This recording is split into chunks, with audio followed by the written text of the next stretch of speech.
এখানে আমি মরিচ গাছ লাগাইছি ভাই, মরিচ গাছ।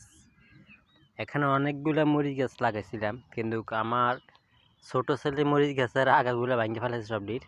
তো এইগুলো দেখেন, এইগুলো মরিচ গাছের আগা ভাঙে লিছে, আগা ভাঙ্গনে কত যে ঠালিস আছে দেখছেন ভাই, অনেকগুলো ঠালিস আছে। যেহেতু আমার ছেলে আগা ভাঙে লিছে মরিচ গাছের, এই জন্য ঠালিস আছে অনেকগুলা। আর এগুলোর মধ্যে সবগুলা গাছ ভাঙে লিছে আমার ছোট ছেলে, দুষ্টমি করে। তো এই জন্য এগুলো আবার লাগাইছি, এখন এগুলো বড় হয় নাই।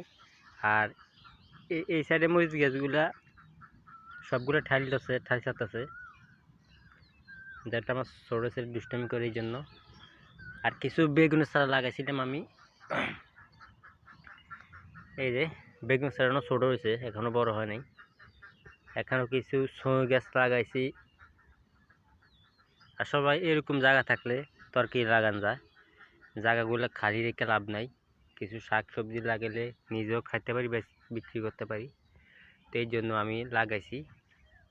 এখনো মরিচ ধরে নাই, মরিচের কড়া চাচ্ছে। এই যে মরিচের কড়া চাচ্ছে, এখনো মরিচ ধরে নাই। তো মরিচ ধরবে আর কদিন পরে। আমি কিছু দইন্যা লাগাইছি, দইন্যাগুলো আমি দেখাই। এই যে এগুলো দইন্যা, এই দইন্যা লাগাইছিলাম রমজানে খামু দেখে দইন্যা লাগাইছি। এগুলো রমজানে খামু, দইন্যাগুলো উঠতেছে। এগুলো দেশি দইন্যা লাগাইছি, এই জন্য একটু সময় লাগতেছে দইন্যাগুলো উঠার জন্য। এখনো উঠতেছে দইন্যা। একটা মরিচ ধরছে মনে ভাই, একটা মরিচ ধরছে দেখছেন, একটা মরিচ ধরছে। এই যে একটা মরিচ ধরছে।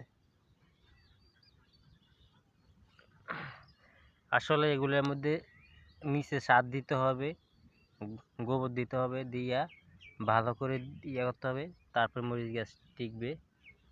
আমি যেরকম করে লাগাইছি প্রত্যেকটা মরিচ গাছের আগা ভাঙি দিছি, আগা ভাঙি দিয়ে মরিচ গাছগুলা সমানে ঠালিস আছে।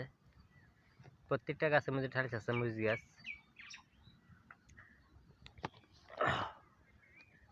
আর এটি এখনো ছোট রয়েছে, এখনো বড় হয় নাই, অনেক ছোট। এই যে অনেক ছোট রয়েছে মরিচ গাছ, এগুলো এখনো বড় হয় নাই, এইগুলো বড় হবে আর কয়দিন পরে। আর আমার সুই গাছ লাগাইছিলাম, সুই গাছটা এখনো ছোট রয়েছে, মানে সুই গাছ এখনো উঠে নাই।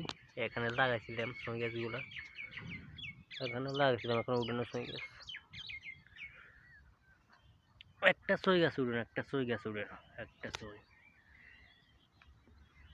শীতের কারণে একটু সময় লাগতেছে, আশা করি উড়ে যাইব।